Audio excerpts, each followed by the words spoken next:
Hi, my name is Shannon DeMoss, and I'm the audiologist that serves ESAC schools. I work for the AEA, and I work with the deaf and hard of hearing students. I test hearing, and I also help them with their equipment and training parents and teachers how to use the equipment, along with accommodations in the classroom that make our deaf and hard of hearing students more successful.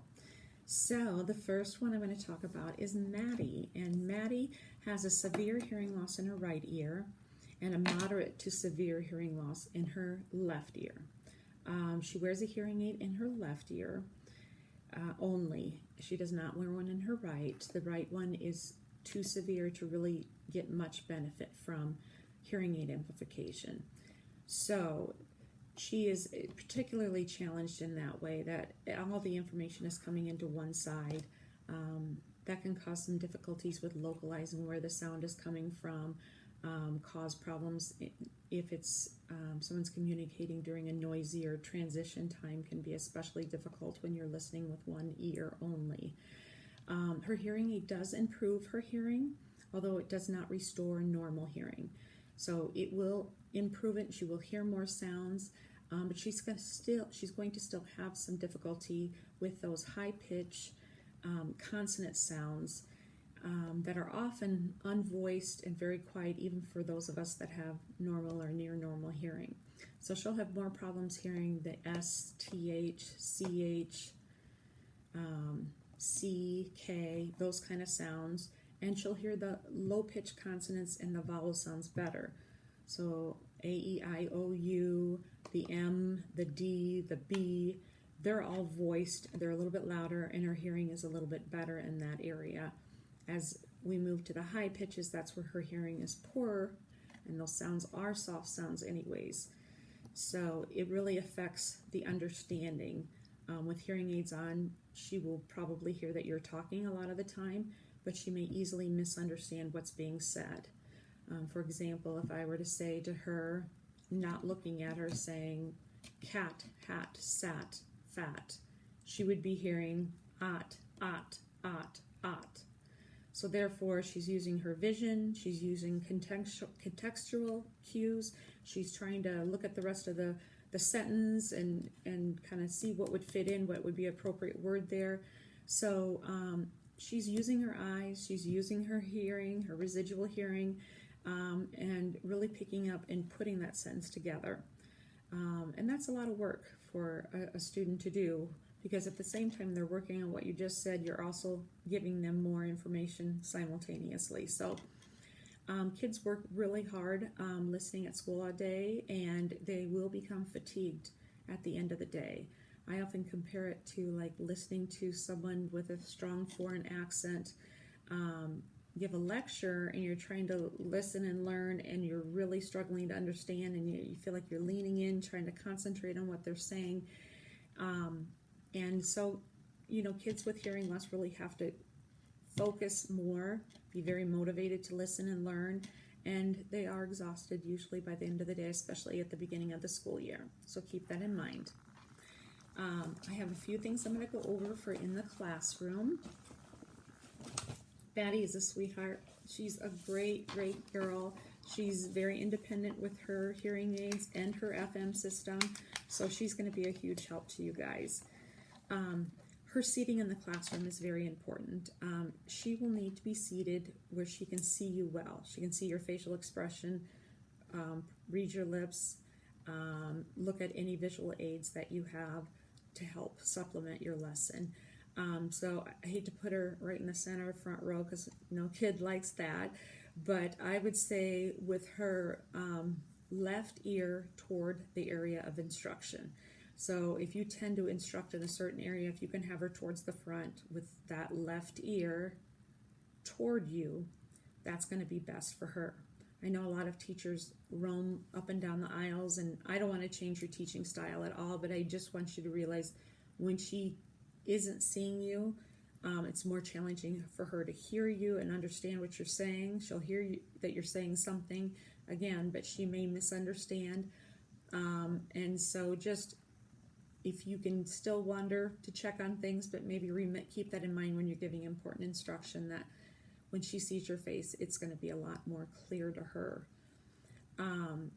Also, it's important, like I said, to get her visual attention whenever possible when speaking to her. She reads those lips again, and so if you're going to talk to her, getting that visual attention first is very helpful.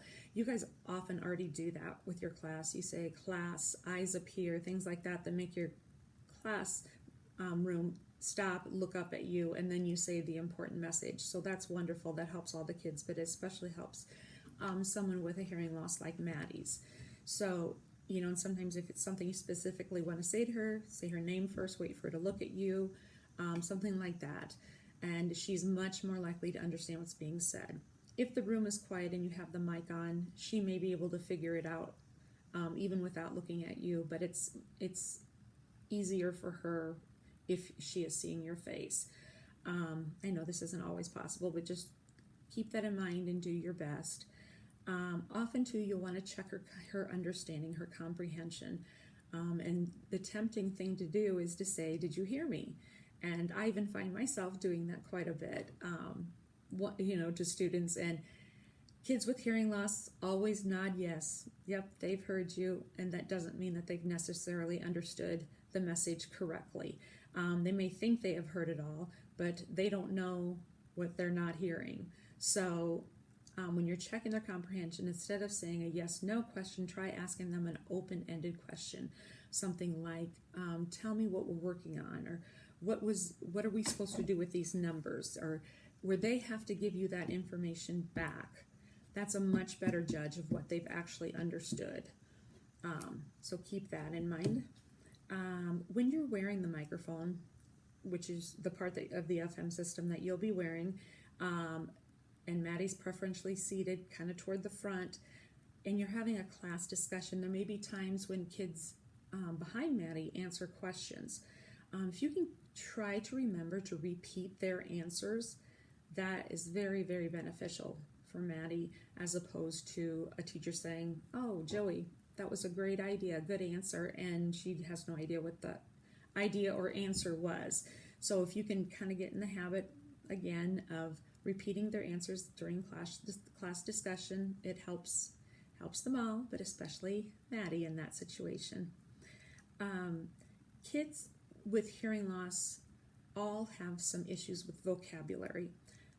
They just haven't heard all the words and all the meanings. Since they've missed out on hearing early on and had, improved hearing with amplification, but still missing out on big chunks and fragments of speech, they aren't going to know the meaning of all the same words that you would expect someone in her 8th grade to know. She may surprise you and have beautiful vocabulary at times, but then there may be a situation where it seems simple, but she's not sure what you're saying. I use an example that I worked with a middle school student last year who has always lived in Iowa but did not know what a snowplow was. And we were all kind of in awe because we're like, they're out on the streets every day, on the winter almost, it seems. And he'd seen them before, but he didn't understand that they were called a snowplow. There's many, many examples to give. So it's just simple little things like that sometimes that they're not sure. So try saying it again, or saying it in a different way, or adding a visual, something like that will really help them. But keep that in mind that you might have to restate it, or just realize it's just that she just hadn't heard it in that context probably before. Sometimes kids with hearing loss, especially like Maddie's, they really miss out on that incidental learning, which is so important. And they say like up to 70% of what we learn is incidentally, or by overhearing a conversation between a teacher and a student or two other people.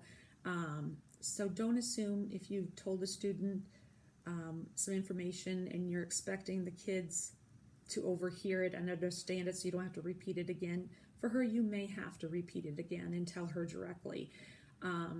She just isn't able to hear it clearly by listening to a different conversation when the person isn't even looking at them.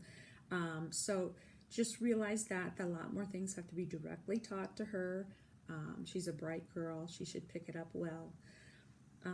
Anytime you can write page numbers, important words, anything about the lesson on like your whiteboard or something is very beneficial too. She may hear the word but then not recognize the word, and then she sees the spelling. That's going to reinforce for her. It makes her listening easier. And also, if anytime you can give her, maybe if it's going to be tough vocabulary in a lesson coming up, let her know ahead of time, or let her take some vocabulary with the definitions so that she can glance it over and become somewhat familiar with it. That would be very helpful for her too. I know I keep telling you she needs to see your face, and it's difficult with these masks on lately. I don't want anyone to spread germs or get sick, but also the kids that really need your facial expressions and need to look at your mouth when you're talking, it becomes very, very challenging. Even if they're familiar with the talker, it's surprising how much they miss once that mask is put on. An example, one parent told me that she has 2 daughters that have significant hearing loss, and they went to their doctor that they've always gone to since they've been babies, and they're very familiar with him and talk with him every appointment. Well, he had a mask on, and he was trying to ask them a question, and they just stared at him blank, and they just looked over to the mom for clarification because they just were not sure what he was saying. So keep that in mind. I'm not sure if the teachers are wearing masks there or not. If you are required to wear masks, you might want to consider something like a clear mask or a shield. If you're wearing, sometimes at places they have you to wear a mask and a shield, but anything that's transparent around the mouth area is really helpful. You just pull this over your head and put it on, and it goes right across, your nose and your mouth. So they can easily read your lips this way. It will make them feel much more confident and successful. They won't be stressed about not being able to read your lips, and you won't have to repeat as many times. If this is something that you're interested in, certainly talk to your principal, and I can let them know where AEA got us some of these, and I'll let you guys know where to purchase them at. But they are helpful. There are other versions of it, and again, a shield is good too, but if you have to wear the mask under the shield, you're running into the same problem. When they are reading your lips, try not to over-exaggerate what you're saying, or, they won't think that's normal. They'll probably think that you're angry or there's something wrong with you.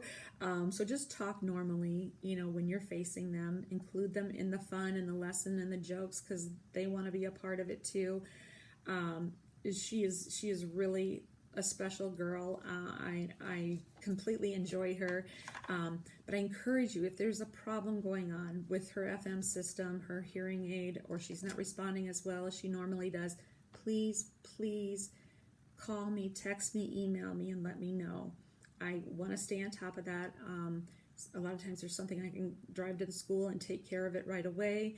I work in several districts, but I'll get there as soon as I can. Or sometimes I can just tell you something over the phone or text you something back that is a simple fix too. So I'm going to be sending you my number. I'm going to be sending you a sheet that looks like this that has a lot of the information I went over, and it will have my cell phone number here and my email. And please feel free to use my cell phone number. That's the easiest way to get a hold of me. Like I said, I'm in and out of schools all day. So text me or call. And if you need the email, I check that frequently too, but the phone is usually right by me. And that's 515-408-3580. Again, that's 515-408-3580. And so you'll be getting that.